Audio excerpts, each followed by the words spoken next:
Hello. मैं doctor Shruti Goswami, MS college Bikaner, associate professor music vocal department, आज एक बार आपके समक्ष फिर उपस्थित हो रही हूँ। आज मैं class BA part second year के लिए उनका थ्योरी पेपर का एक टॉपिक लेकर आपके सामने आई हूँ। आपको ये पता होगा कि आपके सिलेबस में सेकंड पेपर जो है उसमें यूनिट 4 हम आज उसका एक टॉपिक ले रहे हैं जिसका नाम है वृंदगान एवं वाद्य वृंद।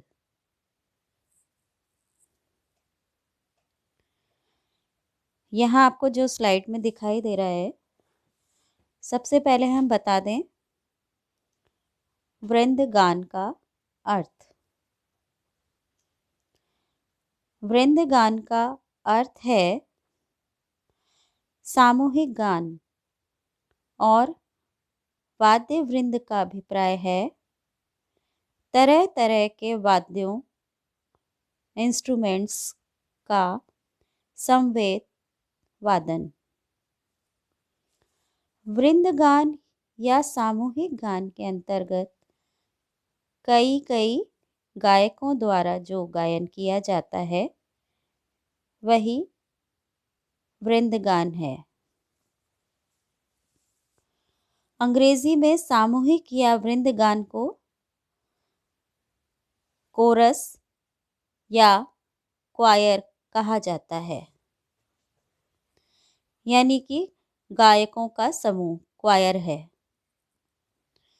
समूह गान या वृंदगान की परंपरा लगभग सभी देशों में है, क्योंकि प्रारंभ में सभी स्थानों पर सामूहिक रूप से भजन कीर्तन करने का रिवाज रहा है। इसीलिए भारतीय मंदिरों में और यूरोपीय देशों के चर्चों में सामूहिक गान या वृंदगान की शुरुआत हुई।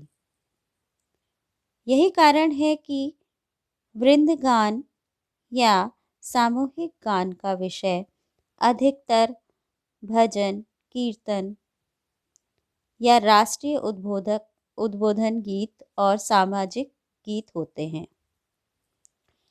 वृंदगान या सामूहिक गान का सर्वप्रथम उल्लेख महर्षि भरत लिखित नाट्यशास्त्र में प्राप्त होता है, जिसमें उन्होंने समूह गायकों की 3 श्रेणियों का उल्लेख किया है।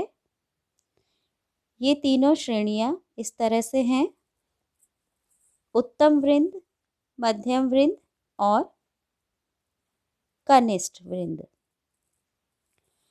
पहला है उत्तम वृंद। इसके अंतर्गत कम से कम 4 गायक होते हैं, उनके साथ 8 और गायकों का समूह तथा 12 गायिकाओं होती हैं।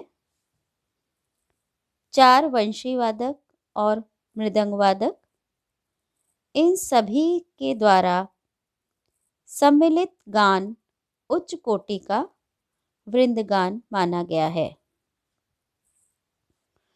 दूसरा, मध्यम वृंद। मध्यम वृंद गान के अंतर्गत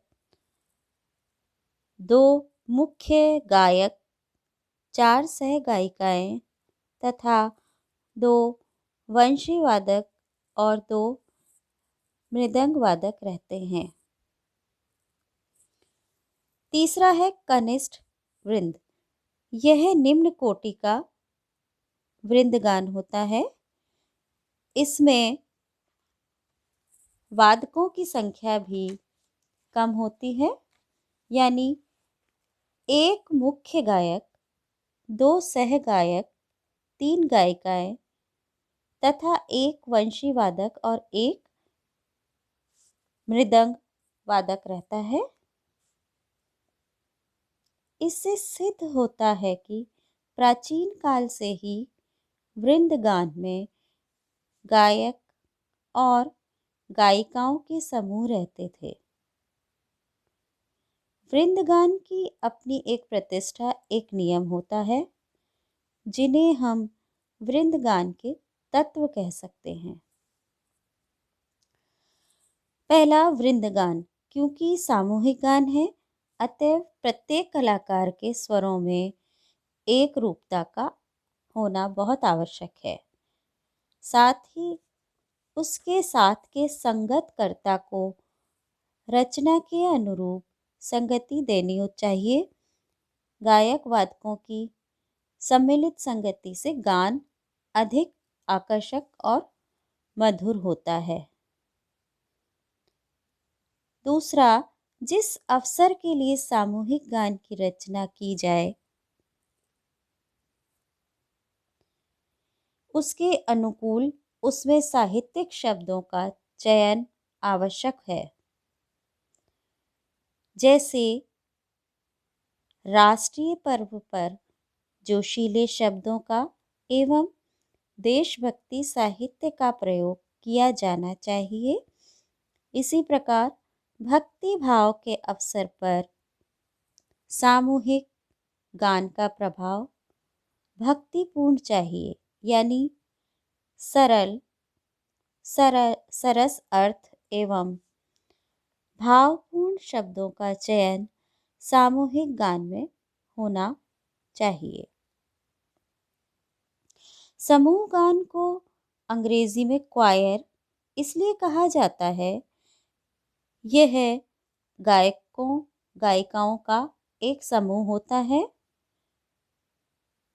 अतएव गायक गायिकाओं के स्वरों के आधार पर मेलोडी के साथ साथ हारमोनी का भी प्रयोग करके समूह गान को और भी आकर्षक बनाया जा सकता है। चौथा, इसी प्रकार रचना के अनुसार भिन्न भिन्न स्वरों के एक इफेक्टिव स्वर बाँट का प्रयोग समूह गान को एक खूबसूरत शक्ल भी दे सकता है। जिस प्रकार दूरदर्शन के विभिन्न सीरियलों के दृश्य को मधुर और आकर्षक बनाने के लिए शास्त्रीय रागों व उनके स्वरों का स्थान स्थान पर प्रयोग किया जाता है, ठीक उसी प्रकार समूह गान के साथ शब्दालाप या फिर स्वरालाप का प्रयोग भी अच्छा रहता है। समूह गान के स्वरूप के अनुसार वाद्यों के प्रयोग भी सुनियोजन होना चाहिए। प्राचीन वृंद गान में बांसुरी, वीणा और मृदंग आवश्यक संगति वाद्य थे, लेकिन आधुनिक वृंद गान पर्याप्त विकसित हुए हैं। उनके साथ तबला, ढोलक, नाल, मृदंग, झांझ, गिटार, सरोद, संतूर, शहनाई और बांसुरी का प्रयोग किया जाता है। तदनुसार गान भी लुभावने और आकर्षक होते हैं। अतएव वृंदगान और वाद्य वृंद गायक और गायिकाओं एवं विभिन्न प्रकार के वाद्यों का सम्मिलित प्रयोग संगीत की एक अनूठी विद्या है, जिसकी परंपरा प्राचीन काल से ही चली आ रही है। तो आज का ये टॉपिक आपको लगता है लाभान्वित करेगा। धन्यवाद।